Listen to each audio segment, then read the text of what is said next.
అలాగే కాంగ్రెస్ పార్టీ వృద్ధ నాయకులు ఇప్పటికే తిరస్కరణకు గురైనటువంటి వాళ్ళు కాంగ్రెస్ పార్టీ వృద్ధ నాయకులు చేసినటువంటి ఈ 75 సంవత్సరాల రాజకీయం వల్ల దేశంలో ఏ విధంగా అంటరానితనం కానీ అరాచకాలు కానీ దళితుల్ని ఓటు బ్యాంక్ గాను అలాగే మైనార్టీలు అంటే మైనార్టీలు ఓటు బ్యాంక్గా చూశారు కానీ వారిని ఏ విధంగా కూడా అభివృద్ధిలో మమేకం చేయలేదు. వారి ఉన్నతికి ఏ విధమైనటువంటి పనులు చేయనటువంటి కాంగ్రెస్ పార్టీ ఈరోజు ఆ వృద్ధ నాయకుల స్క్రీన్పై ఆ డైరెక్షన్లోనే రాహుల్ గాంధీ పనిచేస్తూ విభజించు పాలించు బ్రిటిష్ వారు ఏదైతే కులాల మధ్య మతాల మధ్య ప్రాంతాల మధ్య విభేదాలు సృష్టించి ఈ దేశాన్ని ఏ విధంగా విచ్ఛిన్నం చేశారో అదే రకమైన పోకళ్ళతోటి వాళ్ళ రాహుల్ గాంధీ గారు కూడా వ్యవహరిస్తూ ఉన్నారు. ఆయన ప్రయత్నం ఆ విధంగా ఉన్నది. ఈ విధంగా చేస్తున్నటువంటి ఈ దుర్మార్గ ప్రయత్నం ఏదైతే ఉందో రాహుల్ గాంధీ గారు దాన్ని దేశ ప్రజలందరూ కూడా చాలా తీవ్రంగా ఖండిస్తూ ఉన్నారు. దేశం పైన ప్రధానమంత్రి నరేంద్ర మోడీ గారి పైన బీజేపీ పైన రాహుల్ గాంధీ చేస్తున్నటువంటి ద్వేషపూరితమైనటువంటి వ్యాఖ్యలు విద్వేషపూరితమైనటువంటి వ్యాఖ్యలను ప్రజల్ని రెచ్చగొట్టి అంతర్జాతీయ మీడియా ముందు ఏ విధంగా నవ్వుల పాలు అయ్యాడు, ఆయన దేశాన్ని ఏ విధంగా నవ్వుల పాలు చేస్తున్నాడు, ఇటువంటి వ్యక్తి భారతదేశంలో ప్రధాన ప్రతిపక్ష నేత అనేటటువంటి వ్యాఖ్యలు చేసేటటువంటి పరిస్థితి ఇవాళ దేశవ్యాప్తంగా అలాగే అంతర్జాతీయ విపణిలో ఇవాళ నవ్వుల పాలవుతున్న దేశం నవ్వుల పాలవుతున్నటువంటి పరిస్థితి మనకు కనపడతా ఉంది.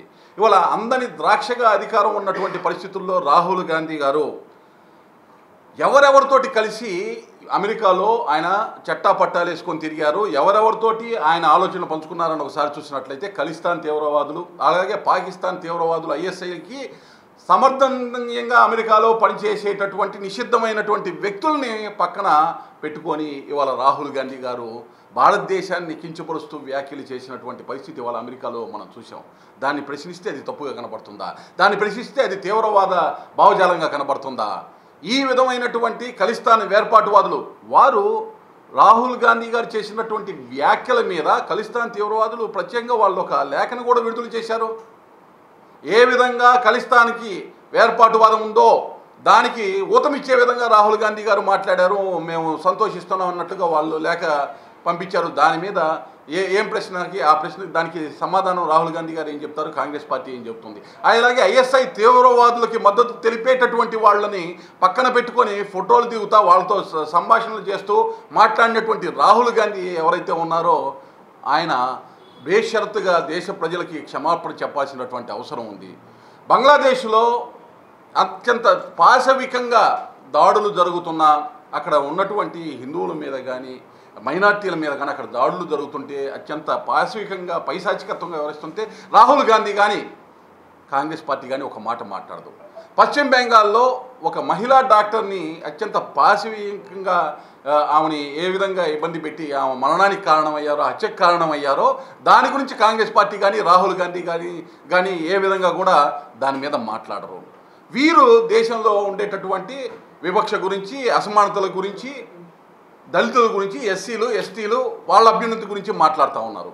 ఈరోజు రాష్ట్రపతిగా భారతదేశ ప్రథమ పౌరాలుగా రాష్ట్రపతిగా ద్రౌపది ముర్ము గారు ఎస్టీ సామాజిక వర్గం నుంచి తీసుకొని రాష్ట్రపతిగా చేసింది ప్రధానమంత్రి నరేంద్ర మోడీ గారి సారథ్యంలోని ఎన్డీఏ అనేటటువంటి దాన్ని గుర్తుపెట్టుకోవాలి. అలాగే ఇంతకుముందు రామ్నాథ్ కోవింద్ గారు ఎస్సీ సామాజిక వర్గానికి చెందినటువంటి ఒక మేధావిని భారత రాష్ట్రపతిగా ప్రథమ పౌరుడిగా చేసినటువంటి ఘనత ఎన్డీఏ ప్రధానమంత్రి నరేంద్ర మోడీ గారు యొక్కకే దక్కుతూ ఉంది. గతంలో అటల్ బిహారీ వాజ్పేయి గారు మైనార్టీలకి సంబంధించిన అబ్దుల్ కలాం గారిని ప్రథమ పౌరుడిగా రాష్ట్రపతిగా చేసినటువంటి ఘనత కలాం గారిని ఈ అటల్ బిహారీ వాజ్పేయి ఆ రోజు ఉన్నటువంటి ఎన్డీఏ ప్రభుత్వం ఎప్పుడూ ఉన్నా కానీ రాష్ట్రపతిగా దళితుల్ని నిమ్న వర్గాల వారిని అట్టడుగు వర్గాల వారిని గతంలో అవకాశాలు రానటువంటి వాళ్ళని వారందరికీ కూడా అవకాశాలు కల్పించేటటువంటి విధంగా అడుగులు వేయటం జరిగింది అనేటటువంటి దాన్ని తెలియజేస్తూ ఉన్నాం. అంతేకాదు ఒక్కసారి మీరు కనుక చూస్తే ఖలిస్తాన్ అలాగే ఐఎస్ఐ తీవ్రవాదులు అనుకూలులతోటి అమెరికాలో చట్టా పట్టాలు వేసుకుంది రాహుల్ గాంధీ అయినా కాదా అనే దానికి సమాధానం ముందు చెప్పాలి కాంగ్రెస్ పార్టీ కానీ రాహుల్ గాంధీ కానీ అనేటటువంటి ప్రశ్నని మేము సంధిస్తూ ఉన్నాం.